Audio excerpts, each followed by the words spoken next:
Hello and welcome in. Today I'm going to be breaking down all the ARs and super people. We're going to be talking about their recoil patterns, their DPS, their TTK, and how their attachments affect how they play. Now before we get into this, I just want to let you guys know that this is my first time trying to make a video like this, so I'd really appreciate any feedback in the comments, constructive criticism, what you liked, what do you want to see going forward. So first thing I'm going to start with is the recoil patterns on all the guns. To do this, I went into the training ground and found a consistent spot on a wall 10 meters away. I then put a 30 round mag in each weapon and shot them twice at the wall, once with no attachments, and then again with the best recoil compensating attachments. After each weapon had fired its 30 bullets, I went through and I mapped out all the bullet holes in the wall and then put them on an identical canvas so they could be compared side by side. Here we can see all the recoil patterns of ARs with no attachments on them. They're labeled from left to right, with left having the most vertical recoil and right being the least vertical recoil. Now another good thing to note is that unlike PUBG where ARs have variations in their recoil patterns, in Super People all the ARs have their own unique recoil pattern and they stick to that one pattern, with the exception of the G3 on an unlocked scroll wheel, but we'll get into that later. Here we see the recoil patterns again, except this time, all the guns were equipped with the best recoil compensating attachments, which would be an AR compensator, a vert grip, and a tack stock. Now only the ACR, SCAR, M4, and F2000 take a vert grip, and only the M4 takes a tack stock. The M4 and the SCAR saw about a 20% improvement in their vertical recoil, while the M16 and the AK only saw about a 5% improvement. For attachments, I chose the compensator because in Super People, the flash hider and the suppressor doesn't have any effect on your recoil. Now I chose the vert grip over the angled grip because as you can see above, there's just not a lot of horizontal recoil in the game. The vert grip provides way more recoil compensation over the angled grip and leaves me to question what the point of the angled grip is. Will it perform better on SMGs and DMRs? Because the only two ARs that really could use horizontal recoil compensation are the M16 and the G3, and you can't put a grip on either of those. Now let's talk about and break down the damage DPS of all the ARs and Super People. There's a few really important things I want you guys to take away from this chart. First being that the difference between a common weapon and a heroic weapon of the same class probably isn't as great as a lot of people think. From common to heroic, you're going to see about a total DPS increase of 8%. But when you jump from a heroic to a legendary, you're going to get a 10% increase.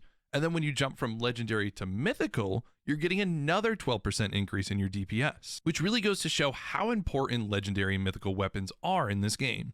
And obtaining one is really going to give you the upper hand in a fight. Next point I want to make is that the M4 is probably one of the more overrated guns in the game. While we saw in its recoil pattern that it's very consistent and easy to control, its overall damage output is just not that high, as it comes in last for full auto ARs. And when you compare it to the F2000, it really gets outshined, as the F2000 will do about 18% higher DPS across the board. This means that a common F2000 will outperform a legendary M4 purely on DPS. But now let's talk about the G3, because the G3 is a really interesting weapon to test here. Due to the fact that it's a semi-auto gun with a max RPM of 1000, its total DPS really comes down to how fast the user is able to click. Now on my testing, I clicked on average of 7 times a second. To click up to the max 1000 RPM, you would need to be clicking 16.5 times a second. And if you're going to tell me that you can do that, I'm probably going to call you a liar. So in this chart, that's why I've included the G3 with my average of 7 clicks a second. But if you want to see what the G3 can potentially do, here's a chart that will show that. So yeah, the G3 is a bit silly with its potential damage numbers that it can do, but again, it's completely unrealistic, and the only way you're ever going to achieve these numbers is if you bind fire to scroll wheel, and if you do that, you're a bit crazy, and good luck controlling the absolutely insane recoil that comes with it. So I want to quickly go over the damage drop off for all the AR. There's a lot of confusion online that I've seen about people complaining about not doing enough damage at range, but honestly, it's pretty simple to understand. Now, disregarding the armor that the opponent is wearing, all full auto ARs will do 100% of their damage up to 80 meters. This damage will quickly drop off 60% over the next 30 meters, and with full auto ARs at 110 meters, you're only going to be doing 40% of your total weapon damage. After 110 meters, there's no further damage drop off, it just stays at that 40%. If you're using a single fire or burst weapon like the G3 or the M16, you have no damage drop off up to 100 meters, or once you hit 130 meters, you'll now only be doing 40% of your total weapon damage. Everything past 130 meters will stay at that 40% weapon damage. Now again, this doesn't take into account the opponent's armor, which will take off more damage, but it's good to know that the headshot multiplier for all ARs is 2x damage, so aim for the head.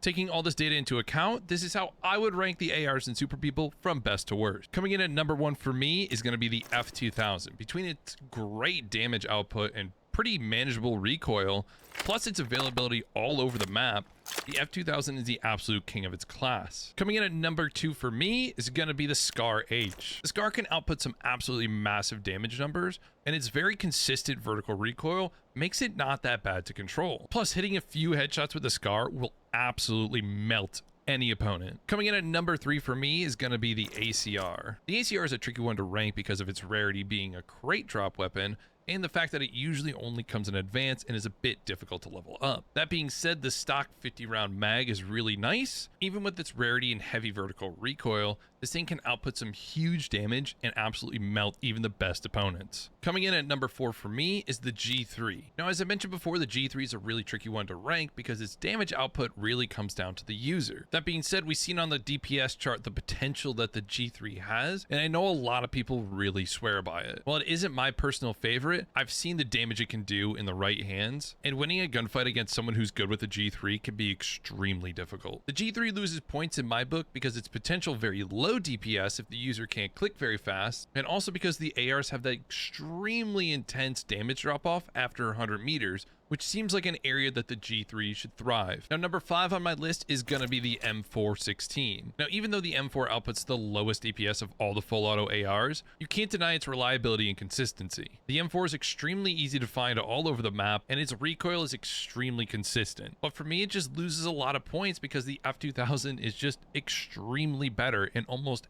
every aspect. Coming in at number 6 on the AR list is going to be the M16. Now again, like the G3, we've seen the damage potential that the M16 has. And while its first 2 bursts are extremely accurate, the 3rd burst on becomes extremely difficult and jumpy. And while you're most likely using the M16 at a bit of a longer range, that's going to become very difficult to land your shots. Now coming in last place at number 7 is going to be the AKM. The AK is commonly known in video games for its high damage and high recoil. In Super People, it has one of those, high recoil. The AKM is basically on par with the M416 for lowest DPS of full auto ARs. So when you combine that low DPS with extremely high vertical recoil, you get a gun that's just not very good. And considering the AK can only take an AR compensator to help with the recoil, you're only ever going to see about a 5% improvement in recoil. Now sure, the AK can get the job done early game off the drop, but later game, it's just going to be outclassed by basically everything else. And that for me is why it comes in last on the assault rifle list. So there you have it.